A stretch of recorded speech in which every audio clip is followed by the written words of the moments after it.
కాండం 20 అధ్యాయము మొదటి 3 వచ్చిన 4 వచ్చిన నీవు నీ శత్రువులతో యుద్ధమునకు పోయినప్పుడు రథములను మీకంటే విస్తారమైన జనమును చూసినప్పుడు వారికి భయపడవద్దు. ఐగుప్తు దేశంలో నుండి మిమ్మల్ని రప్పించిన నీ దేవుడైన యెహోవా నీకు తోడై ఉన్నాడు. అంతేకాదు, మీరు యుద్ధమునకు సమీపించినప్పుడు యాజకుడు దగ్గరకు వచ్చి ప్రజలతో ఇలాగ చెప్పవలెను, ఇశ్రాయేలులారా వినుడి, నేడు మీ శత్రువులతో యుద్ధం చేయుటకు సమీపించుచున్నాడు. మీ హృదయములను చంకనీయకుడి, వణకకుడి, వారి ముఖములను చూసి బెదరకుడి. మీ కొరకు మీ శత్రువులతో యుద్ధము చేసి మిమ్మల్ని రక్షించువాడు మీ దేవుడైన యెహోవా. అలాగే ద్వితీయోపదేశ కాండంలోని మరొక మాట చదువుకుందాం.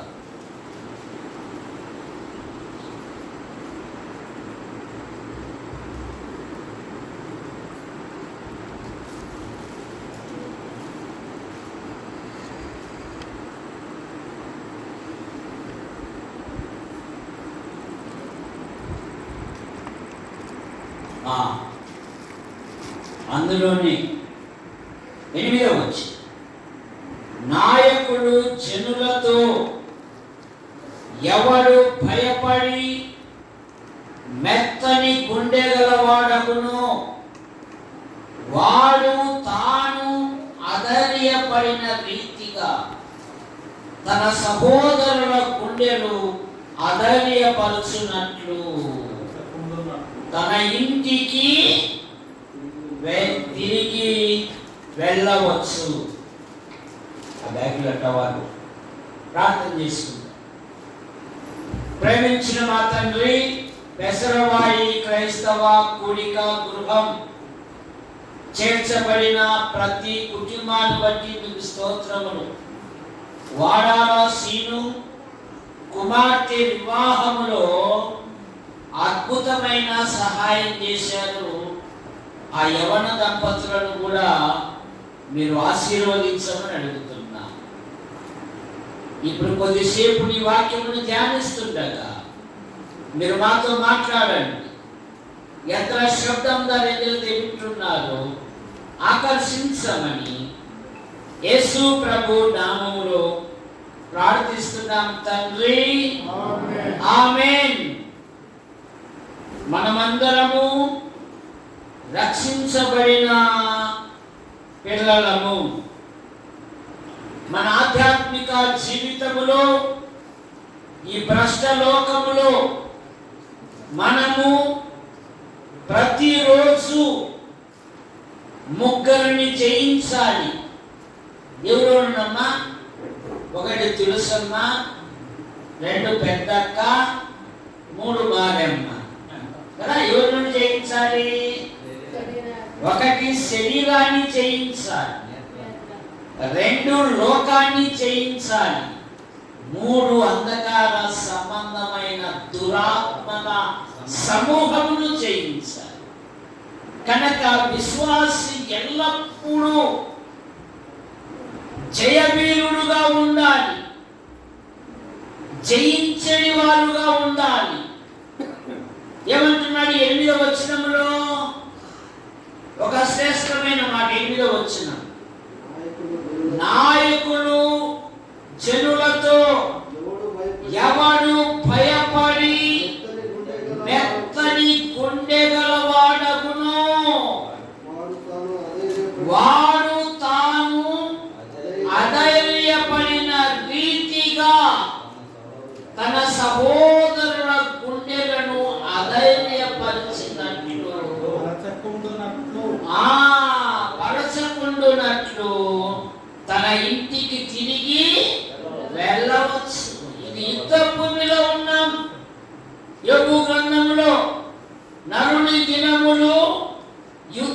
దినములు వంటివి కావా అనే మాట మనం చూస్తాం.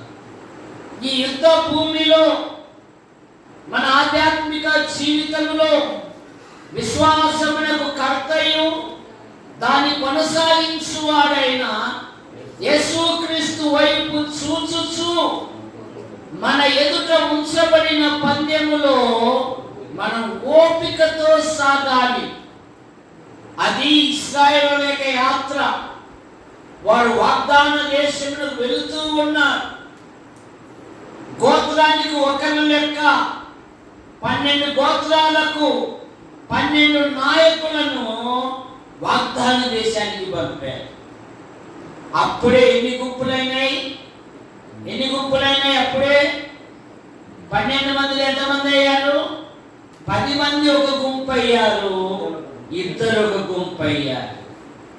ఈ 10 మంది కలిసి ఏమంటున్నారంటే, ద్వితీయోపదేశ కాండం 1వ అధ్యాయం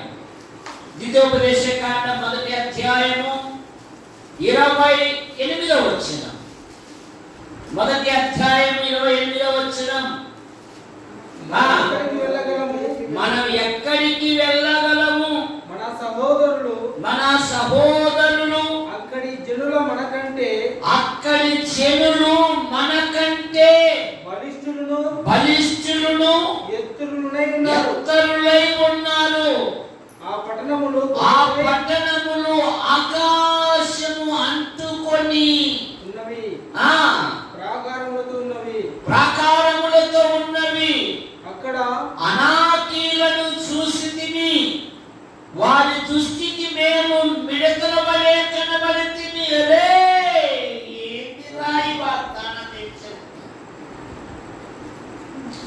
మనం అక్కడికి పోయామంటే వాళ్ళు చిత్తు చేస్తారా? అక్కడ అమాయకులను చూసాం. వాళ్ళ దగ్గర పోయి నిలబడినాను రా, అసలు వాడు ప్యాంట్ ఎత్తుకు లేదురా. నేను అంత ఆశానుభావులు.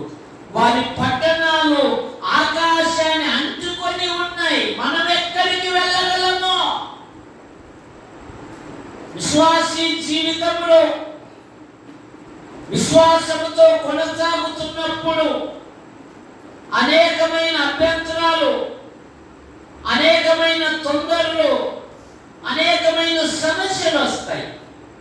సీమోనుని గురించి మన ప్రభు అయిన యేసుక్రీస్తు వారు ఏమన్నారు చెప్పండి? సీమోనుని గురించి మన ప్రభు అయిన యేసుక్రీస్తు వారు ఏమన్నారు?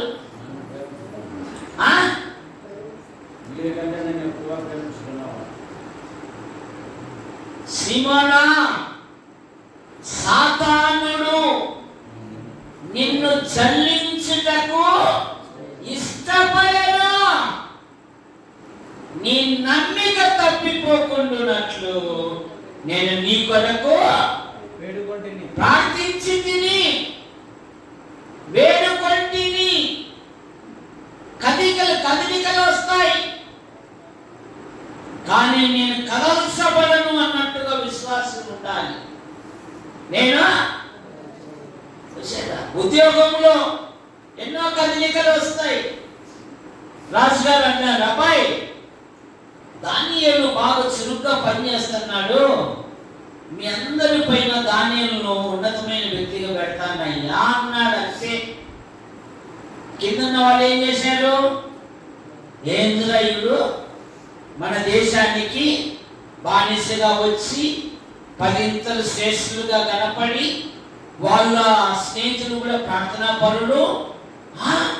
ఏంద్రా రే ఇల్లు ఏదైనా తప్పు పట్టురాని వెతికారంట. 6వ అధ్యాయము 4వ వచనం దానియేలు గ్రంథం. దానియేలు మీద ఏదైనా ఒక నింద మోపవలనని తగిన హేతువు కొరకు కనిపెట్టివి. దానియేలు ఏ తప్పైనను నేరమైనను చేయువాడు కాదు. మనం ఎక్కడికి వెళ్ళగలరా? శ్వాస జీవితమును ఎన్నో సమస్యలు వస్తాయి, ఎన్నో నిందలు వస్తాయి, ఎన్నో అపవాదులు వస్తాయి. అవిశ్వాసైన భర్త ద్వారా, అవిశ్వాసైన భార్య ద్వారా, అవిశ్వాసైన పిల్లల ద్వారా కుటుంబంలో శోధనలు వస్తాయి. వాటిని జయించాలంటే నీ కుటుంబంలో ప్రార్థన ఉండాలి. మనం అక్కడికి వెళితే వారు మనల్ని బచ్చి చేస్తారు. సంఖ్యాకాండం 13వ అధ్యాయం, సంఖ్యాకాండం 13వ అధ్యాయము 28వ వచనం, 13:28. అయితే ఆ దేశంలో నివసించు జనులు బలవంతులు వారి పట్టణములు ప్రాకారము గలవి అవి మిక్కిలి గొప్పవి. మరియు అక్కడ అనాకీయులను చూసితిని. అమాలేకీయులు దక్షిణ దేశంలో నివసించున్నారు. హిత్తీయులు, యెబూసీయులు, అమోరీయులు కొండ దేశంలో నివసించున్నారు. కానానీయులు సముద్రం వద్దను యోర్దాను నది ప్రాంతంలోను నివసించున్నారు. చుట్టూ శత్రువులే ఉన్నారు. మనం ఎక్కడికి వెళ్ళగలం? మనం జయించలేం. 33వ వచనంలో ఏముందంటే, చెడ్డ సమాచారము చెప్పిన ఆ మనుషులు తెగులు చేత చచ్చిరి. 38లో గాని ఉంది అలా, సంఖ్యాకాండం 13:38 గాని 33 గాని కాదు. సంఖ్యాకాండంలో సమాచారం చెప్పి మేము సంచరించి చూసిన దేశము, తన నివాసులను భక్షించు దేశము, దానిలో మాకు కనబడిన జనులందరూ ఉన్నత దేవుడు. 14వ అధ్యాయము 37వ వచనం లేదా 36. ఆ దేశమును 14:36 సంచరించి చూచుటకై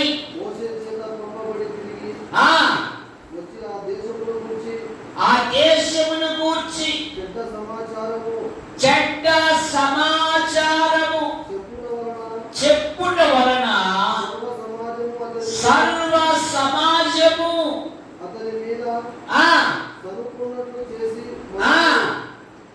మనుషులు అనగా ఆ దేశముల గురించి చెడ్డ సమాచారం చెప్పిన మనుషులు యెహోవా సన్నిధి తెగులు చేత చనిపోయి. ఆ దేశము సంచరించి చూసిన మనుషులలో నూను కుమారుడైన యెహోషువయు యెఫున్నె కుమారుడైన కాలేబును బ్రతికిరి. ఎందుకు బ్రతికారు? వీళ్ళు ఎందుకు? 14వ అధ్యాయం 7వ వచనములో, అయ్యా మీరు కలవరపడకండి, మీరు ఆందోళన పడకండి, మీరు చింతించకండి. దేవుడు మన యందు ఆనందించిన ఎడల ఆ దేశము మనల్ని చేర్చి వాళ్ళు పూర్ణ హృదయముతో దేవుని వెంబడించారు.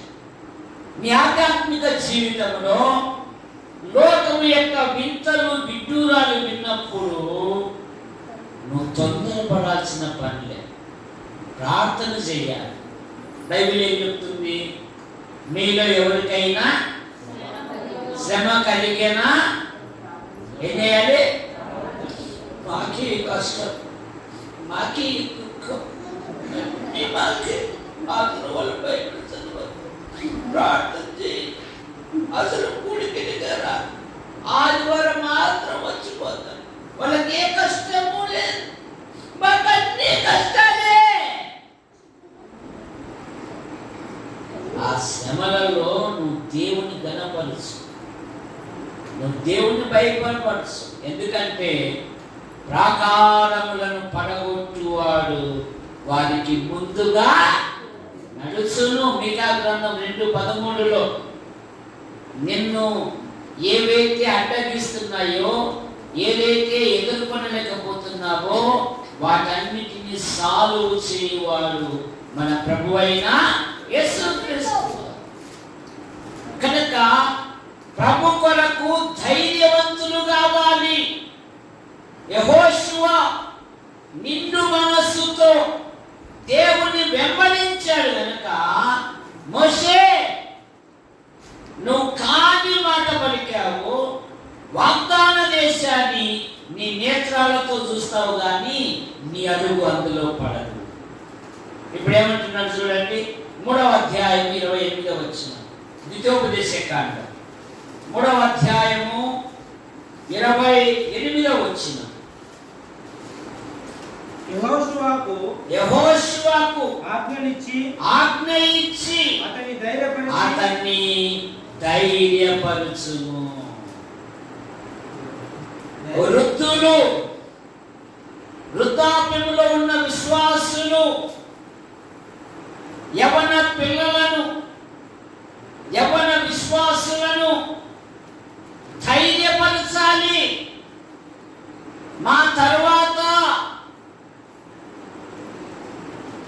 అని లోకము గుంటనక్కన మాదిరి చూస్తుంది. నైనా మీరు ప్రభు కొరకు నిలబడండి, మీరు దేవుని సన్నిధిలో ఉపయోగపడండి. ఈ వాక్యాలు చదువు, రేపు ఆదివారం వాక్యం చెప్పు. లోకము, అపహాసకులు, ఆ వృద్ధులు పోతే ఇక బెసమయ సంఘంలో చెప్తే పడి ఉంటాడు. ఎవరున్నాడు?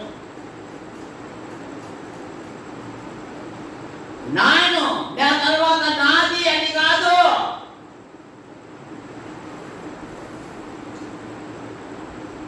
తిమోతిని గురించి ఒక వృద్ధురాలు, ఒక తల్లి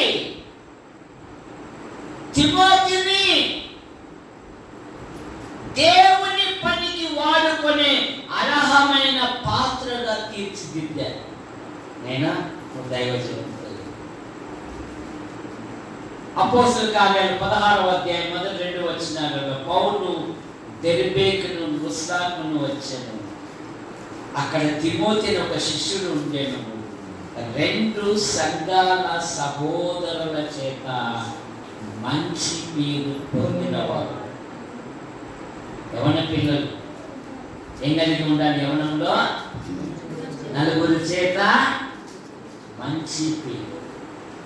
యవన పిల్లలు, ఈడు దామోదర కొడుకు, కుటుంబానికి నింద తీసుకురాకూడదు, గుర్తుపెట్టుకో. ఎట్లుండాలా? కుటుంబానికి నింద తీసుకురావద్దు. నాన్నయ్, నేను పూలమతిని ప్రేమించాను, పెళ్లి చేస్తావా చేయవా, లేదని దానంకుల దగ్గర పోమంటావా అన్నట్టుగా ఉండకూడదు. మా కోరికలు ఉండవా, మాకు ఆలోచనలు ఉండవా? అయినా ఏం చదువుకున్నావమ్మా నువ్వు? అసలు సంతకం పెట్టేప్పుడు రాదు, నువ్వు నాకు చెప్పేద్దావా? జాగ్రత్త. దుష్ట సహవాసము మంచి నడవడిని చెరుపును. తిమోతి, నీ యవనేచ్ఛల నుండి పారిపోము. ప్రభువునకు ప్రార్థన చేయ వారితో నీ సహవాసం ఉండాలి. ఎవరితో ఉండాలి?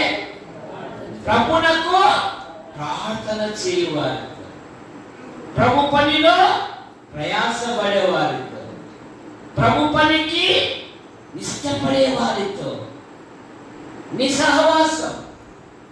మా సంఘంలో కొందరు ఉన్నారు, వారు చక్కగా ఉద్యోగాలు చేసుకుంటారు, ప్రతిరోజు 60 కిలోమీటర్లు పోయేస్తారు. సాయంత్రం పూట 6:30కే వస్తాడు ఒక ఆయన.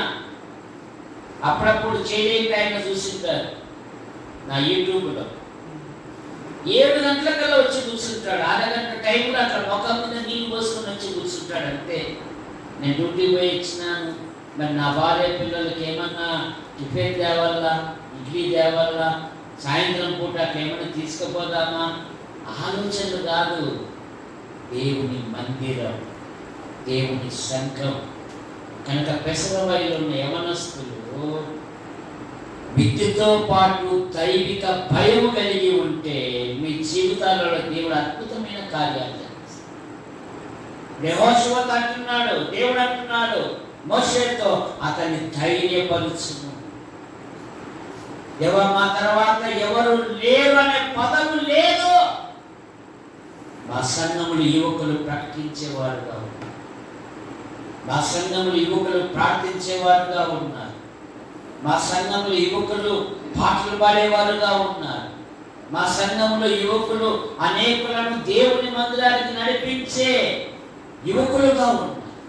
మా సంఘంలో యువకులు చిన్న పెద్ద అనే తేడా లేకుండా అన్ని పనులలో పాలు పొందుతారు.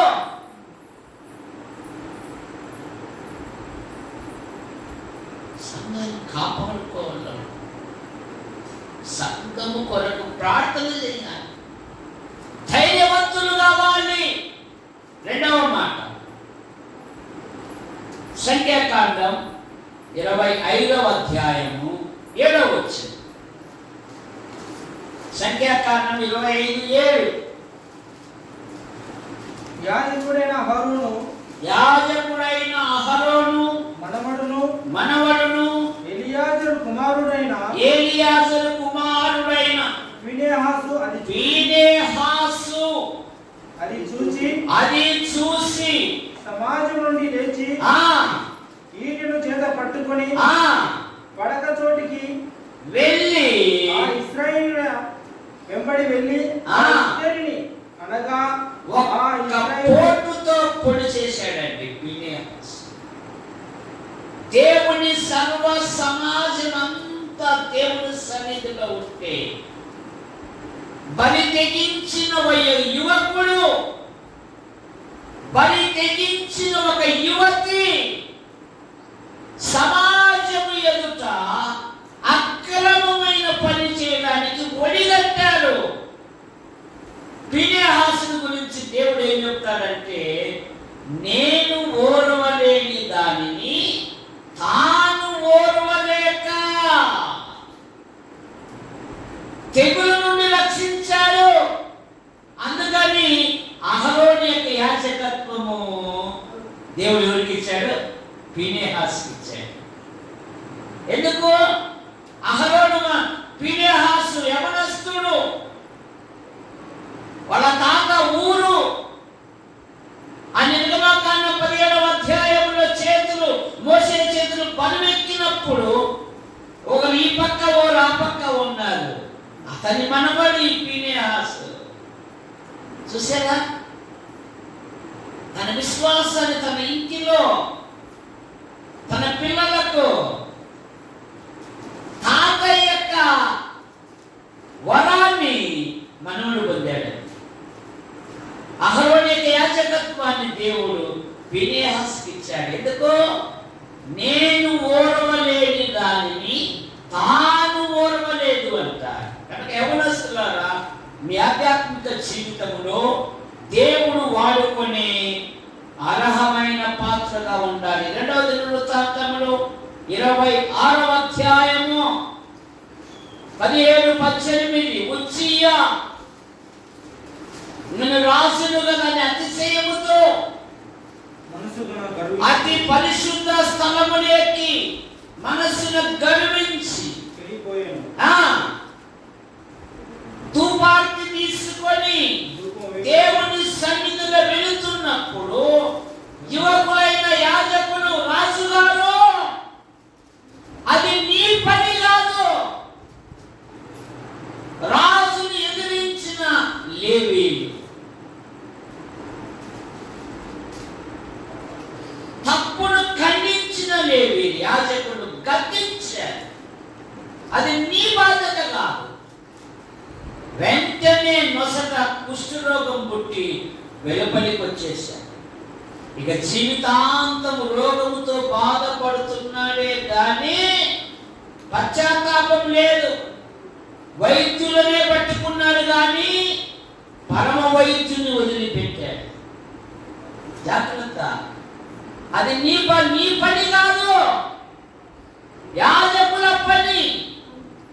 మరొక మాట, 2 సమూయేలు గ్రంథం 17వ అధ్యాయము 10వ వచనం. దావీదుని గురించి, నీ తండ్రి మహాబలాఢ్యుడనియు అతని పక్షపు వారు ధైర్యవంతులనియు ఎరుగుదురు గనుక సింహపు గుండె వంటి గుండె గలవారు సహితము దిగులందుదురు. దావీదు సైన్యము చూడండి. నీ తండ్రి మహాబలాఢ్యుడు, అతని పక్షము వారు ధైర్యవంతులు. మందిరంలో పాట పాడితే ఏమన్నా కానుక వస్తుందా? ప్రసంగం చెప్తే ఏమన్నా గిఫ్ట్ ఇస్తారా? ఇట్లా బలహీనమైన ఆలోచనలు చేయకూడదు. ప్రభువా, నీ మందిరములో, నీ సంఘములో పాట పాడే ధన్యత నాకు ఇచ్చావు, పాటలు పాడే ధన్యత నాకు ఇచ్చావు, దేవుని వాక్యాన్ని ప్రకటించే ధన్యత నాకు ఇచ్చావు, పరలోకము యొక్క మర్మములను ప్రకటించడానికి నన్ను వాడుకుంటున్నావు. నీకు స్తోత్రము. పరలోక ఐశ్వర్యము అంట దేవుని వాక్యం, మంచి పదార్థము అంట బైబిల్లో.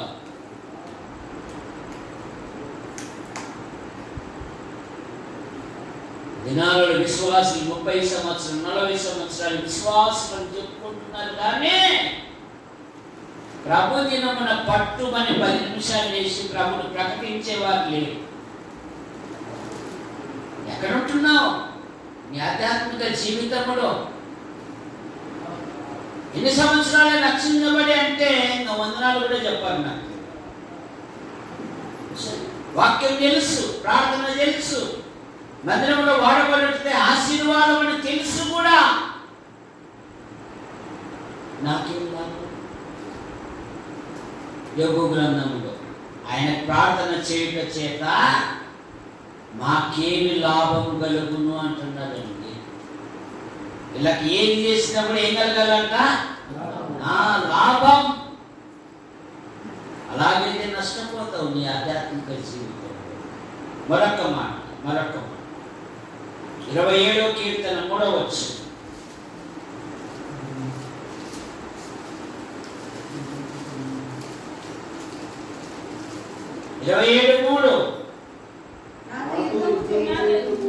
నాతో యుద్ధము చేయుటకు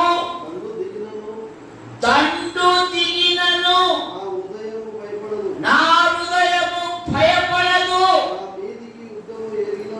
నా మీదికి యుద్ధము రేగినను దానిలో కాదయ్యా, దీనిలో నేను ధైర్యమును. ఇది నా యొక్క ధైర్యం, నా ధైర్యము నా ప్రభు. సరే, నా ధైర్యము. ఏరా వాడు ముందు 4 అడుగులు లేరా, ఎప్పుడు రంగురంగుల వస్త్రం వేస్తా ఉంటాడు, ఎప్పుడు ఉంటాడు. ఏందిరా వాడి అకౌంట్లో కూడా పట్టుకుని 10 రూపాయలు కూడా ఉండదురా గంధం దేవదాని అకౌంట్లో. మరి ఏంది శుభ్రం? అది చిన్నప్పుడు నాకు అలవాటు, ఇప్పుడు వచ్చినది కాదు. మా స్నేహితులే అంటారు, కూరగాయల వ్యాపారం చేస్తారు, ధనం బజారుకు వచ్చినప్పుడు నేను లుంగీతో ఒకసారి కూడా చూడలేదు అంటాడు వాడు. మనుషులు మనలను పరీక్షిస్తున్నారు. నన్ను ఎంతగా చూస్తా కానీ నువ్వు ఎప్పుడు వచ్చినా కూడా ప్యాంటుతో వస్తావు, కానీ లుంగీతో నేను ఎప్పుడు అమ్మో జాగ్రత్త ఉంటారా అనుకున్నాను. వాడు నా క్లాస్మేట్. నీ ప్రవర్తనే ఒక సువార్త. నీ ప్రవర్తనే ఒక సువార్త. ధైర్యముగా ఉండాలి. అపోస్తలుల కార్యాలు 4వ అధ్యాయము 13వ వచనంలో పేతురు యోహానుల ధైర్యమును చూసి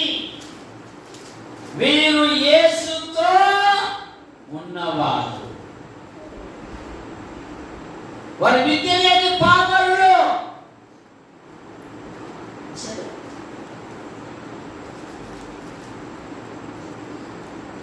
వారి విద్య లేని పామరులే కానీ వారి అంతరంగంలో ఎవరున్నారంట కనుక వాళ్ళ ధైర్యమును చూసి ప్రపంచమే వణికిపోయింది.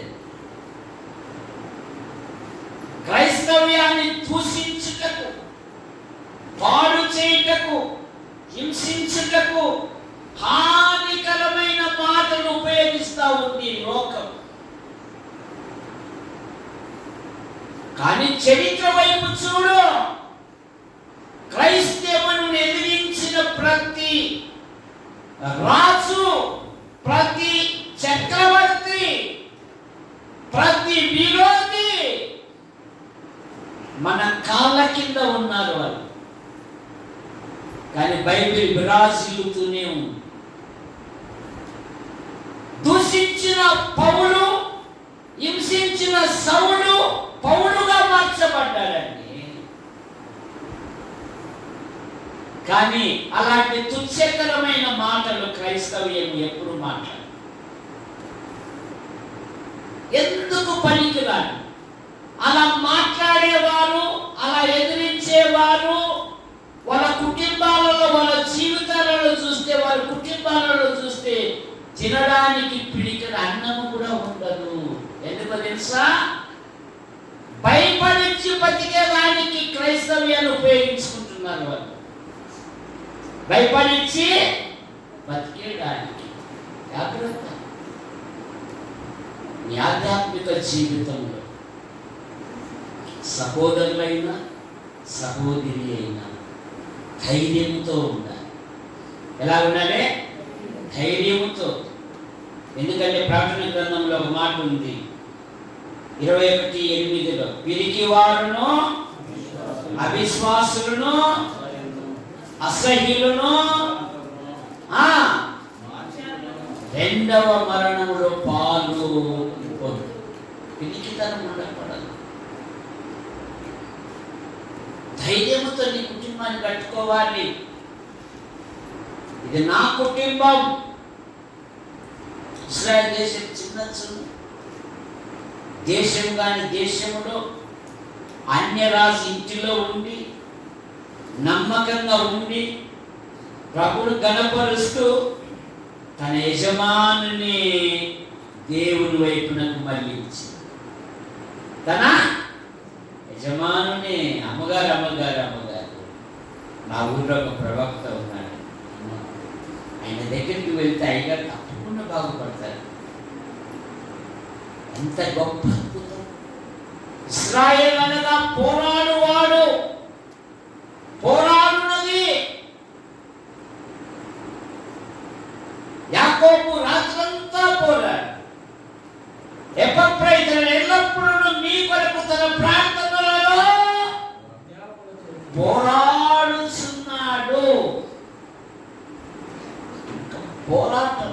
పోరాట పటిమ ఉండాలి.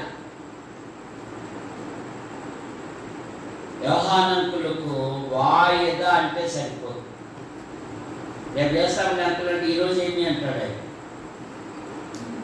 వ్యాన్ సువార్త పోయినప్పుడు ఒక రోజు ముందు వచ్చావు, కాదురా దేవదాను, నీకు 10,000 లెక్క ఇచ్చి, వ్యాన్ ఇచ్చి, డ్రైవర్ ఇచ్చి 10 రోజులకి అప్పుడే నీ భార్య చూసి ముఖం మీద పడిందా? నేను 11 రోజులు రమ్మన్నా కదా. రే మీరంతా మళ్ళీ నిజాపట్నం వెళ్ళి రేపంతా సువార్త చెప్పి మన్నారు రండి అన్నాడు. ఎవడంతా వాడు మళ్ళీ ఉరుకు. దేవుని కొరకు ధైర్యంగా, నీతిమంతులు సింహం వలె ధైర్యముగా మీ అందరికీ అన్నారు.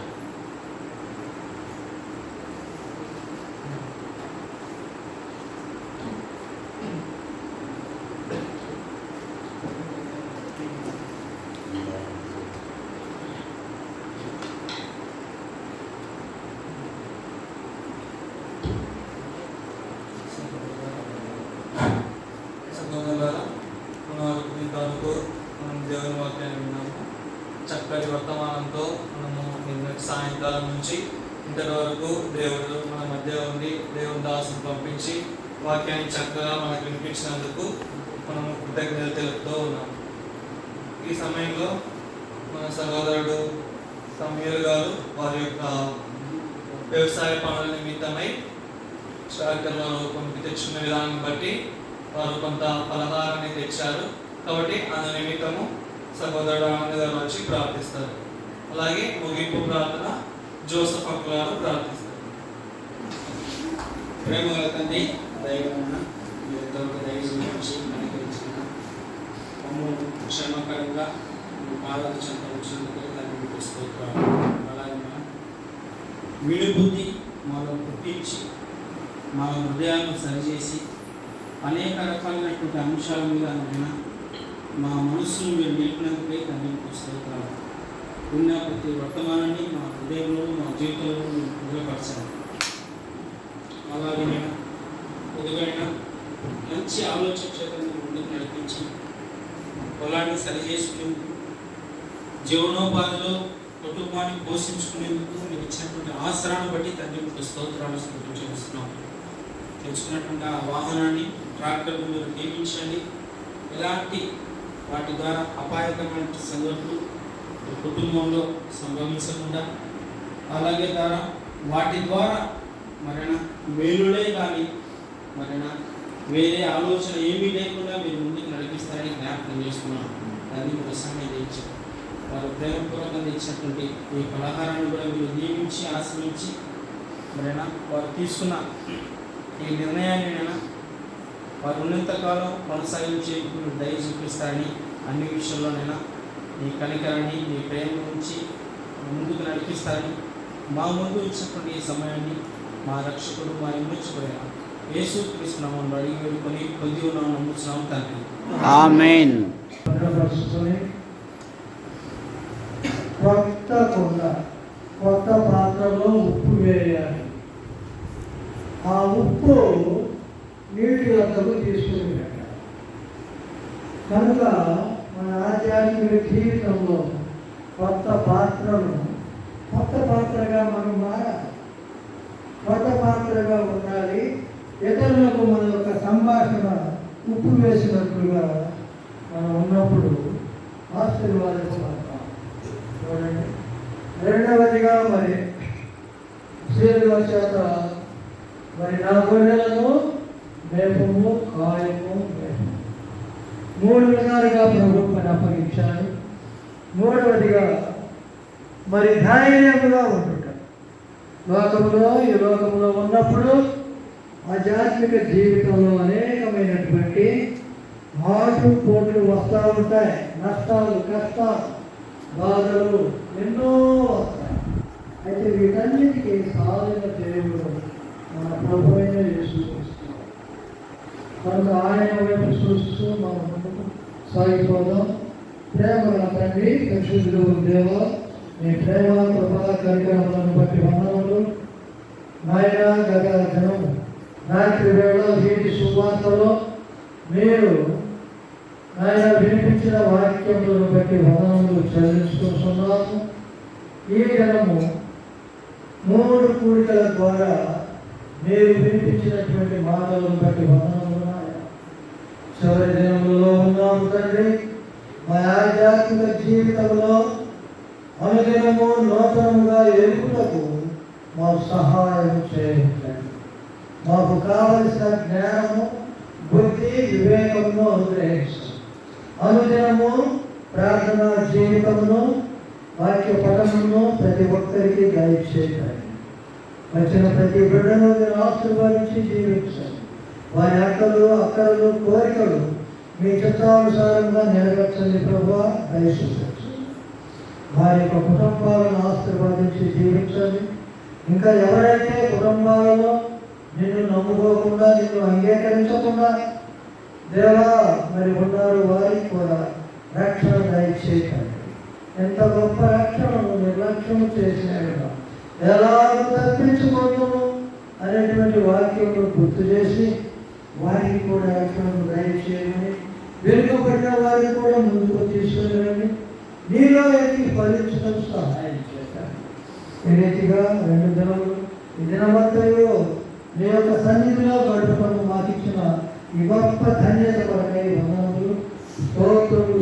చెల్లించుకుంటున్నాము తండ్రి. మా దేవ, ఇదిగో నాయన, మరి ప్రతి కీడు నుండి, అపాయం నుండి, ఆటంకం నుండి, ఆపద నుండి, ప్రతి విధమైన చెడు నుండి, ప్రతి విధమైన దోషం, ప్రతి విధమైన పాపం నుండి, ప్రతి విధమైన ప్రమాదం నుండి మమ్మల్ని అందరినీ కూడా తప్పించాలి. మెట్టుకో పరిశుద్ధాత్మ దేవ, మమ్మల్ని మీ స్వాధీనంలో ఉంచుకొని మా జీవితంలో మీరే ఏర్పాటు చేసి మీరే మమ్మల్ని మీ త్రోవలో నడిపించి మీ రాకడ వరకు ఎదురు చూసే వాళ్ళుగా సిద్ధపరచుకొని దేవా, మాలో ఉన్న లోపములను సరిచేసుకున్నకు మాకు కావలసిన జ్ఞానము మాకు దయచేయండి. మీ వాక్య భయమును దయచేయండి, నీ భయమును మాకు దయచేయండి. మీలో ఇది ఫలించుటకు మమ్మల్ని అందరినీ సిద్ధపరచుకొని మీ చేతులకు మమ్మలను మా జీవితంలో అప్పగించుకొస్తున్నాం. ముఖ్యంగా తండ్రి, ఇక్కడ పెద్దలైనటువంటి సత్యరాలను మీరు ఆశీర్వదించి దీవించండి. అక్కడ కూడా మీరు ఆశీర్వదించి దీవించి అధిక బలమును, అధిక శక్తిని మీ యొక్క దాసుడికి దయచేయమని వేడుకొచ్చు. మీ చేతులకు నా దేవదాసులను అప్పగించుకోండి. మీరే మహిమ పొందుతున్నారు. బలము, శక్తి, ఆరోగ్యంతో నింపి నడిపించున్నారు. మనందరికీ కూడా ఆధ్యాత్మికంగా మరి బలము, శక్తి, ఆరోగ్యాన్ని దయచేయండి. శరీరంలో కావలసిన బలము, శక్తి, ఆరోగ్యంలో కూడా దయచేయండి. మీరే మహిమ పొందుతున్నారు. రాత్రి కాలంలో దేవా, నీకు స్తుతులు చెల్లించుకోవచ్చు. ఈ కృతజ్ఞతా స్తుతులను యేసుక్రీస్తు ప్రభువు నామములో స్తుతించి ప్రార్థించి అడిగి వేడుకొనుచున్నాము తండ్రి. ఆమేన్.